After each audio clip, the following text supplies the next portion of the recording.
Okay, sorry about that. My video cut out. Hopefully I got it back. So this little white piece goes in the bottom.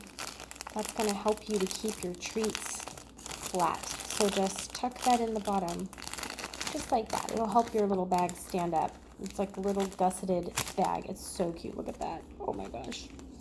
Super cute. I'm actually not going to put the topper on yet because you'd want to, you know, fold it on, staple it on, or however you want to do it. Just like that. It'll be really cute though.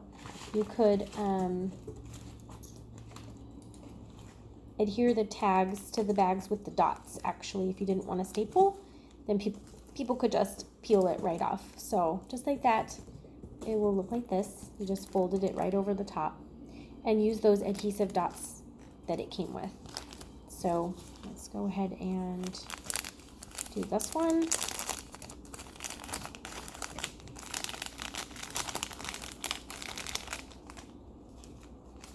Actually, I don't know where my bottom piece went, so we'll just end with that one. We'll just pretend like that one has the white piece in it.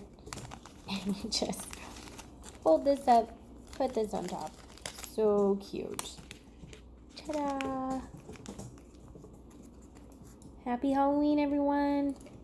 And be sure to subscribe to my channel, Charlene Sweet Pieces by Me, to see more videos on paper pumpkin and other projects from Stampin' Up! Thank you. Bye.